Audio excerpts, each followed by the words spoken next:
Assalamualaikum warahmatullahi wabarakatuh. Selamat pagi, salam sehat semuanya para YouTuber, subscriber, follower, viewer, YouTuber SMP Negeri 7 Yogyakarta. Berbahagia sekali hari ini kita akan berbincang-bincang dengan Ibu Sri Hartini. Beliau adalah guru senior mata pelajaran Bahasa Indonesia SMP Negeri 7 Yogyakarta. Selamat pagi Ibu Sri Hartini, salam sehat dan salam berbahagia. Selamat pagi Bu Kris, senang sekali kita bisa bertemu hari ini. Salam sehat dan bahagia untuk kita semua. Baik, Bu Hartini, kita akan berbincang-bincang mengenai bagaimana Bu Sri Hartini punya pengalaman, punya kesan, punya pesan yang bisa menginspirasi kita semua.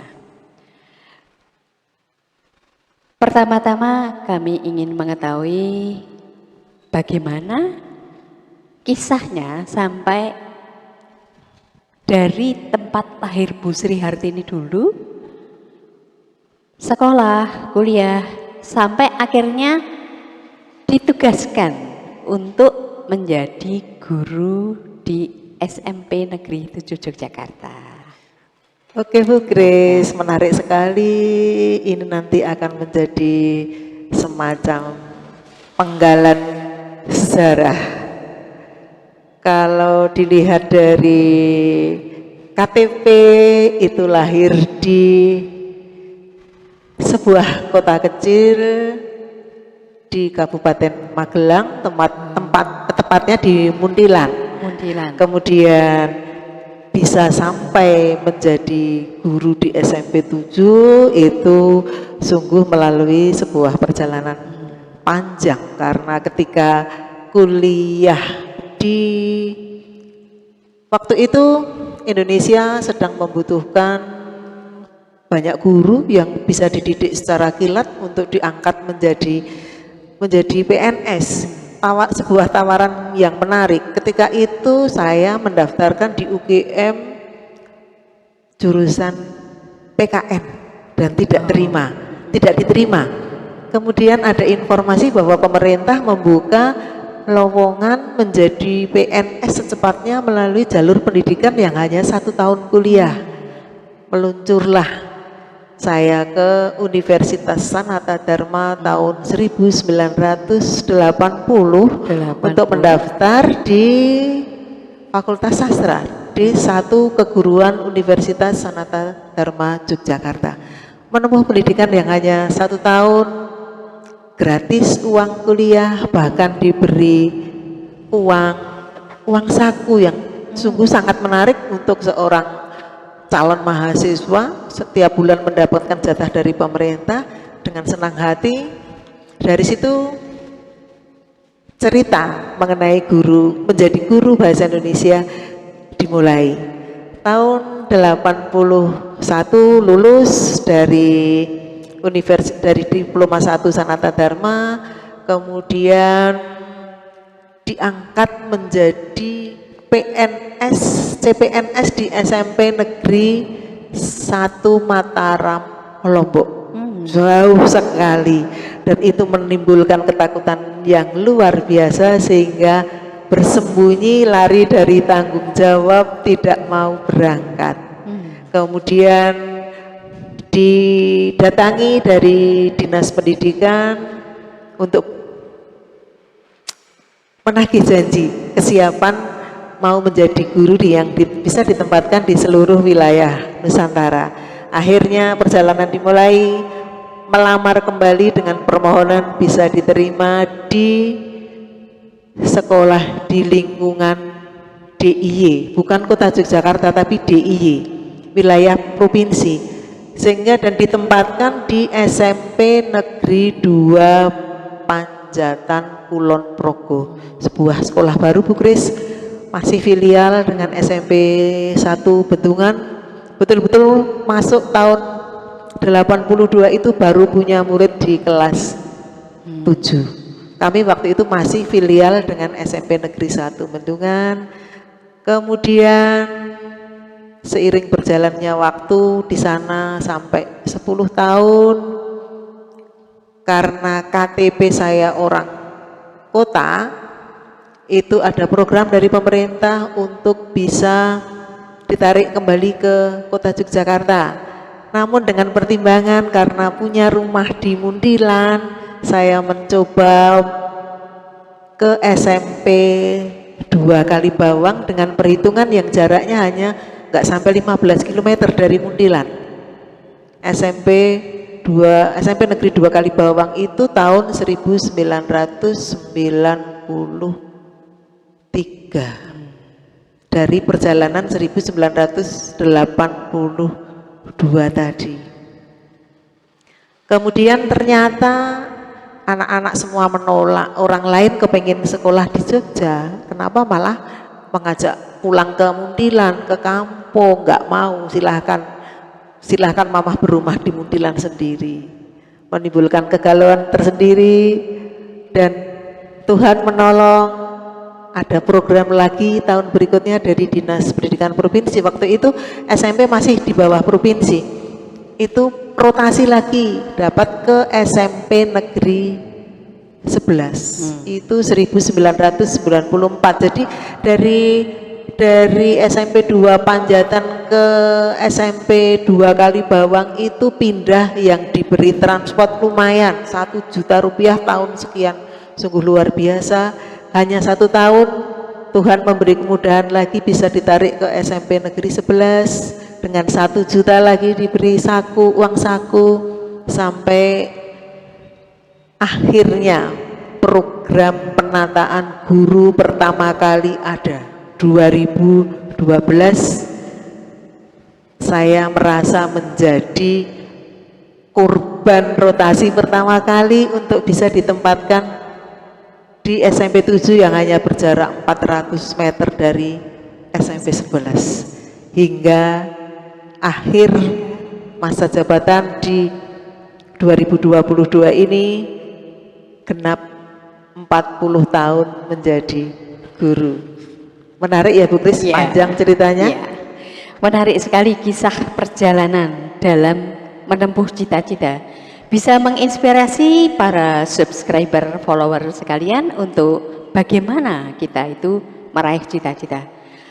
Menurut saya ada satu hal yang menarik, yaitu Bu Sri Hartini mampu menggunakan peluang kesempatan yang saat itu dibuka program D1 tahun 80, dan berpijak dari sanalah cita-cita selanjutnya ditempuh. Walaupun banyak liku-liku dari Kulon Progo, bagaimana dengan jarak Muntilan, dan akhirnya bisa masuk kota Yogyakarta di SMP 11, dan bersama kita sejak tahun 2012 di SMP Negeri 7 Yogyakarta. Menarik sekali ya. Baik, berikut kami ingin tahu kapan Ibu pertama kali mengajar dan bagaimana perasaan waktu pertama kali mengajar itu.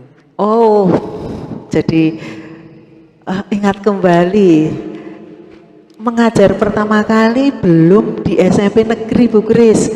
Waktu itu ada teman yang sudah duluan diterima di negeri, karena saya belot nggak mau berangkat ke SMP Negeri Mataram Lombok.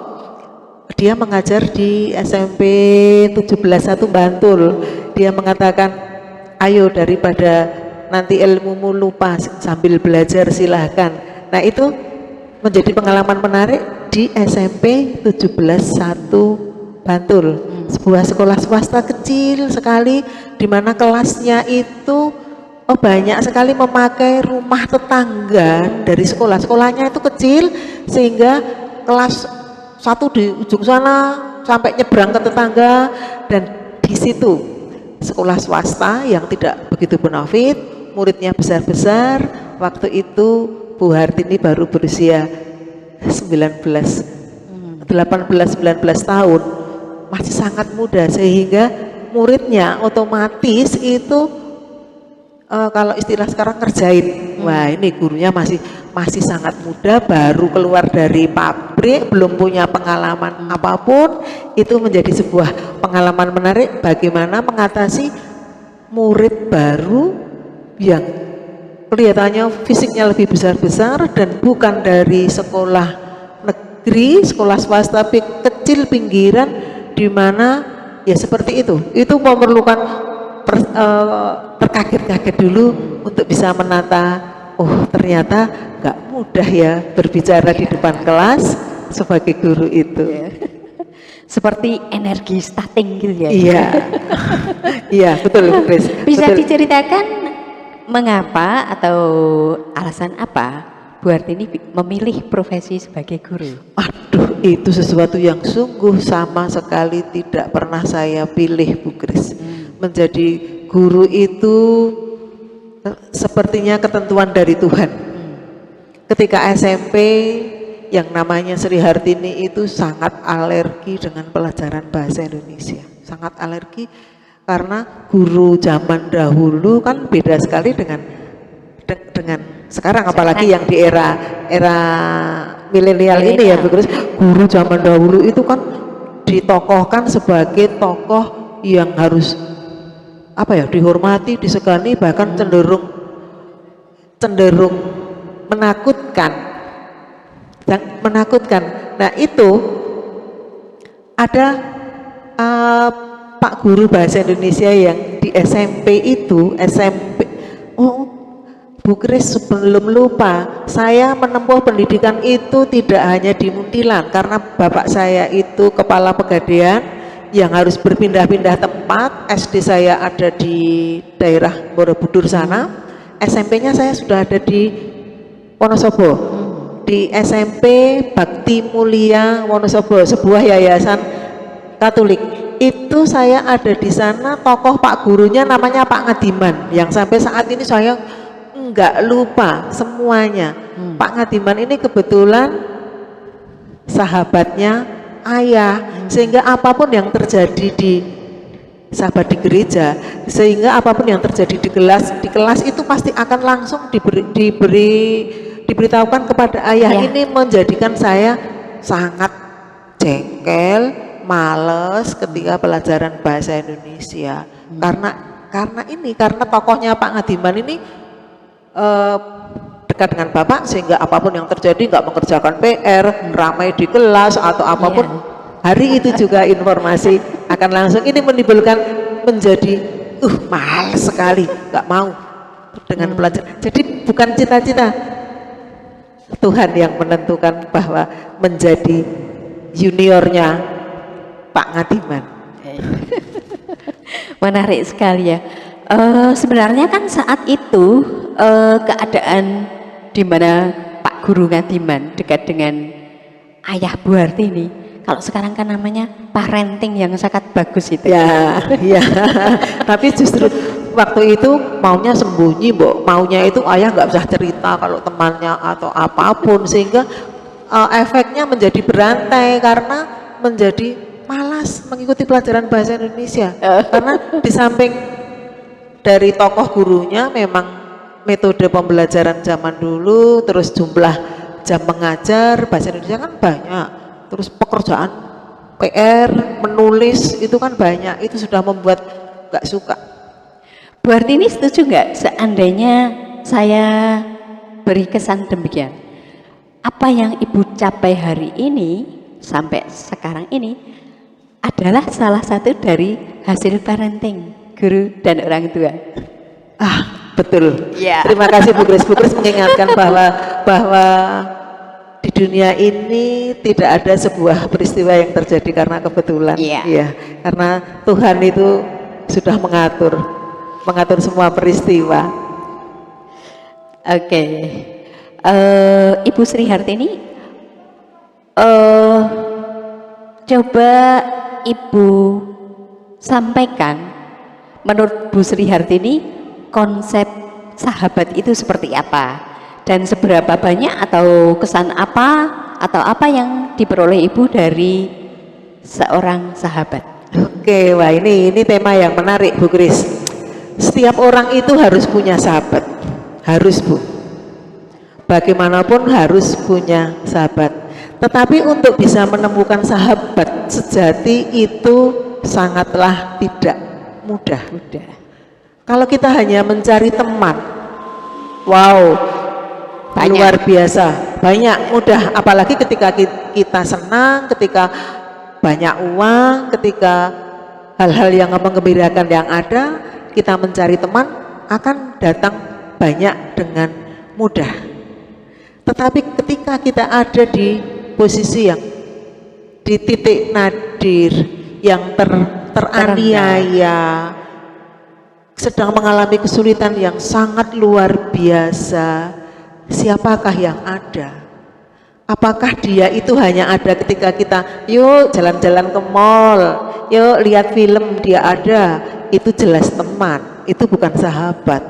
Tapi ketika kita ada di titik di mana kita menjadi orang yang sangat terhina-dina, dia ada, dia mau ikut merasakan menderita, dia mau ikut berkorban, dan dia selalu siap kapanpun, itulah sahabat. Jadi sahabat itu justru kelihatan ketika kita menderita, bukan ketika kita berbahagia. Apakah Bu Kris setuju? Setuju sekali Bu Sri Hartini. Berarti persahabatan itu juga mewarnai perjalanan hidup kita ya? Wah iya harus Bu Kris. Orang kalau tidak punya sahabat, akan bisa Sunyi. tidak hanya sunyi, Kesepian. mungkin tertekan, mungkin akan gelisah, nggak nyaman lah kalau orang hidup nggak punya sahabat. Iya. Oke. Berikutnya coba Ibu sampaikan agar kami ikut mendengar juga pengalaman yang paling berkesan selama menjadi guru bahasa Indonesia.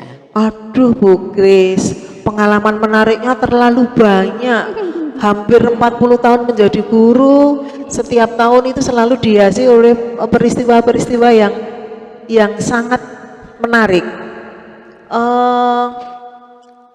Ada peristiwa yang sangat menarik itu ketika terjadi di tahun 2006-2007. Saya sudah ada di SMP Negeri 11. Iya.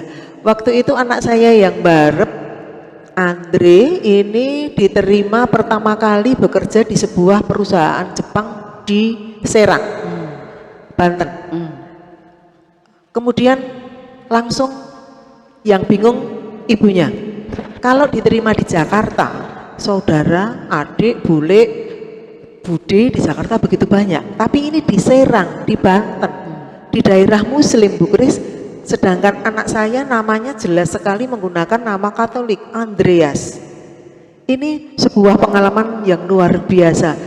Harus mencari tempat hidup menetap di daerah, mohon maaf, asing dan yang mayoritas beragama Muslim. Tetapi Tuhan menunjukkan jalan. Tiba-tiba ingat orang tua murid SMP 11 yang ada bekerja di Hankam, namanya Pak Agung. Beliau aslinya Kuncen, anaknya dulu dari kelas 1, 2, 3 itu di SMP 11 walinya Bu Hartini. Jadi dia menitipkan dan hafal. Spontan Tuhan mengingatkan, coba telepon Pak Agung. Ini pengalaman yang luar biasa Bu Kris, karena begitu telepon Pak Agung kok ya diangkat. Kemudian Pak Agung mengatakan, Pak Agung ini membahasakan anaknya kalau memanggil saya Bude. Oke Bude di Jakarta nanti transitnya di mana?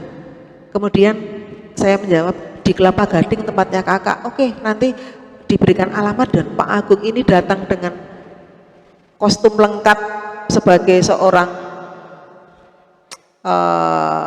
TNI dengan mobil Hankam, membawa driver menjemput di Kelapa Gading untuk mencarikan kos anak saya. Sesuatu yang di luar jangkauan. Betul-betul itu tangan Tuhan menolong lewat Pak Agung dan diajak ke Banten itu ke rumah pejabat Bu Kris, ke rumahnya Pak Mahfud MD yang sekarang Menteri Koordinator apa ya Bu Kris lupa. Pak Mahfud MD itu punya rumah singgah di Serang yang bisa dipersilahkan untuk siapa saja yang membutuhkan pertolongan sebelum mendapatkan tempat seperti anak saya masih orang asing, kemudian tangan Tuhan menolong lewat Pak Agung kebetulan mengurusi juga, diberikanlah tempat tinggal di situ. Bahkan kalau ada temannya yang kebingungan boleh silahkan menempati di situ, listrik gratis. Sebuah luar biasa, pengalaman yang sangat luar biasa dari orang tua murid yang anaknya sudah lulus Bu Kris, dan Tuhan tiba-tiba celik, itu luar biasa sekali. Oke, jadi sebenarnya antara guru, murid, orang tua itu membentuk ya, suatu komunitas yang sebenarnya bisa saling membantu. Iya, betul. Menjadi kita membantu anak orang tua tua juga saling mendukung, saling membantu kita, bahkan kedepannya juga saling memotivasi. Iya, betul, setuju sekali. Iya. Oke. Iya. Bisa Ibu ceritakan prestasi yang pernah diraih serta harapan ke depan? Wah, prestasi tahun 2000 Bu Kris. Tahun 2000 itu saya dikirim mewakili Kota Yogyakarta untuk diklat penulisan soal di Bogor. Ujian nasional saat itu ya? Iya, masih ujian nasional, mewakili kota. Karena dari Jogja dikirim 5 kota, kabupaten dan kota. Kami didiklat di puncak dekat Cisarua sana, di atas, sudah di atas sekali, nggak boleh keluar selama 1 bulan lebih. Dan waktu itu komputer masih sangat-sangat menjadi barang baru Bu Kris, tahun 2000. Iya. Itu kami dilatih untuk bisa menulis soal sesuai aturan pedoman dari mulai semuanya komplit sampai diuji cobakan di SMP sekitar Bogor.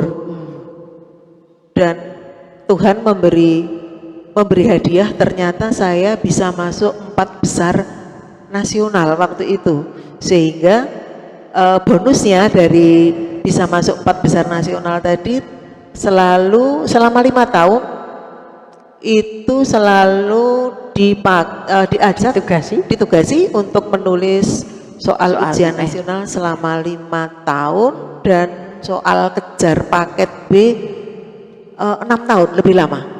Itu sebuah yang menurut saya dari seorang Sri Hartini yang tidak pernah bercita-cita menjadi guru bahasa Indonesia, kemudian hanya bermodalkan D1, waktu diklat itu belum sarjana Bu Kris, itu masih D3, dan terima kasih, itu semua Tuhan.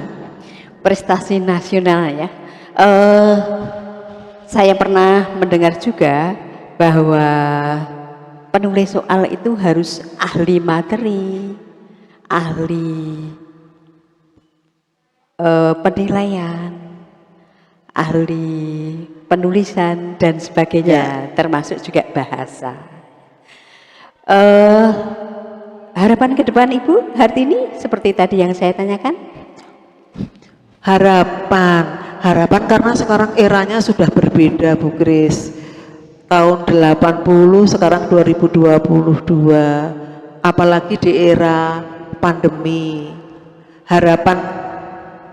Harapan saya sebagai seorang guru untuk anak-anak semua berharap semoga walaupun 3 tahun terakhir ini lulusan SMP 7 dan semuanya termasuk lulusan generasi COVID, tapi tetap berharap menjadi orang-orang yang berkarakter, jujur, berkarakter, jujur.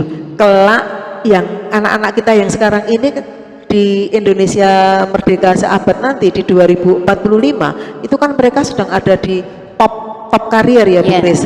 Berharap semoga di antara mereka nanti ada yang menjadi bupati, ada yang menjadi pemimpin. Berharapnya menjadi pemimpin Bu Kris, jangan menjadi penguasa, menjadi pemimpin yang bisa dicintai semuanya, bukan dicintai oleh segolongan saja, tapi dicintai oleh semua rakyatnya.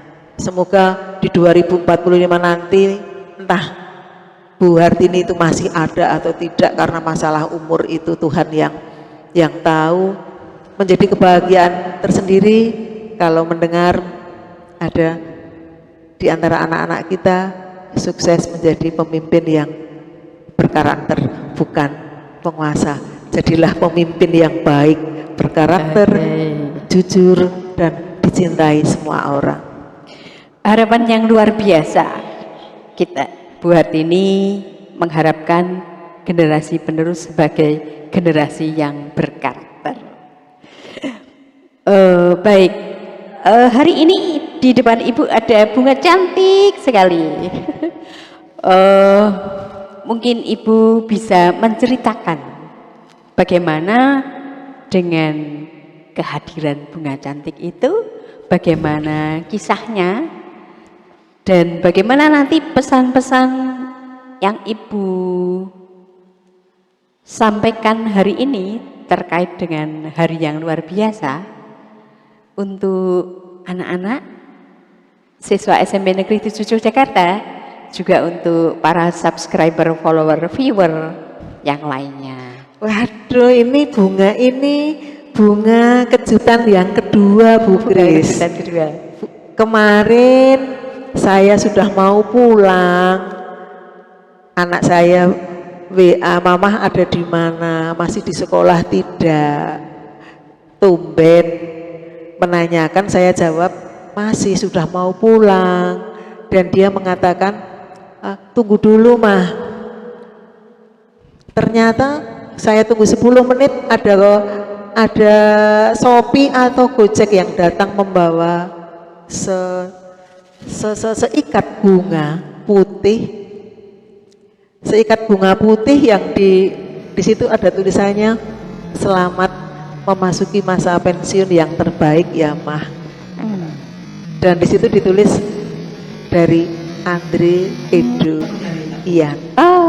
Rasanya nggak pernah terbayangkan Bu Kris, nggak pernah terbayangkan. Jadi mereka katakan dengan bunga, karena bunga itu maknanya kan begitu dalam ya Bu Kris ya. 1000 bahasa. 1000 bahasa. Yeah. Bunga itu kan lambang. Sebetulnya keindahan bunga itu kan lambang keindahan, lambang keharuman, lambang banyak lambang yang bisa. Dan hari ini ada lambang keharuman lagi yang dari Junior Bahasa Indonesia. Ini dari Bu Tantri, Bu Febri, Bu Ervina. Kalau tadi Bu Kris lihat, tadi Bu Hartini nangis loh menerima ini. Menerima bunga di akhir masa tugas, tidak pernah dibayangkan. Ini menjadi sebuah kebahagiaan tersendiri karena bunga itu maknanya dalam, dan Bu Hartini memaknai bunga ini sebagai tanda cinta. Jadi ada cinta yang masih ada cinta yang masih boleh ku terima ketika ada di penghujung masa tugas, karena setelah ini harus masuk ke dunia yang berbeda lagi, di mana sudah tidak harus memikirkan ulangan harian, harus memikirkan soal, harus memikirkan apa, sudah mulai memikirkan yang dunia yang lain lagi. Ini Bu Hartini memaknainya sebagai sebuah cinta. Bentuk ungkapan cinta. Terima kasih Mbak Ervina, Mbak Tantri, Bu Febri.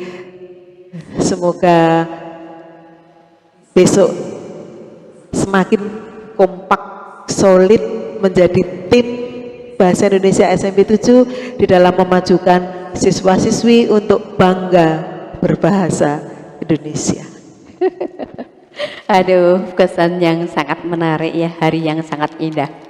Baik para subscriber, follower, viewer, Pemirsa, YouTuber SMP Negeri 7 Yogyakarta, tidak salah jika saya juga punya kesan yang sama bahwa Bu Sri Hartini selalu menampilkan sesuatu yang ceria, bersemangat. Ternyata di balik apa yang saya lihat, yang tidak saya ketahui sebelumnya, menyimpan banyak keistimewaan, banyak inspirasi, banyak motivasi yang berguna bagi kita semua. Terima kasih Bu Sri Hartini atas bincang-bincang kita hari ini. Semoga semuanya menginspirasi, memotivasi anak-anak kita SMP Negeri 7 Yogyakarta, juga YouTuber yang lainnya, serta seluruh pemirsa semuanya, menjadi sesuatu yang bermanfaat dalam perjalanan kehidupan. Oke Bu Grace, terima kasih kembali di ujung masa tugas ini. Terima kasih boleh menyapa, titip pesan untuk anak-anak semua. Jadilah siswa SMP 7 yang berbudaya. SMP 7 sebagai sekolah berbudaya, berbasis budaya. SMP 7 selain sekolah berbasis budaya adalah sekolah ramah anak. Semoga kedepannya SMP 7 semakin jaya, kemudian jangan pernah lupakan kami guru-guru yang sudah purna. Mendengar kabar saja rasanya seneng kok, tidak minta dioleh-olehi. Ketika mendengar kabar saja, anakku yang ketua kelas itu sekarang sudah, dan seterusnya, menjadi sangat-sangat senang. Karena kebahagiaan seorang guru itu kan cuma melihat anaknya sukses, Bu Grace. Iya kan? Sama seperti seorang ibu melihat anaknya sukses akan ikut merasa berbahagia. Demikian Bu Grace. Ya. Sekali lagi terima kasih kepada Ibu Sri Hartini yang sudah berbagi kisah perjalanan kehidupan menjadi guru, juga yang terakhir guru di SMP Negeri 7 Yogyakarta.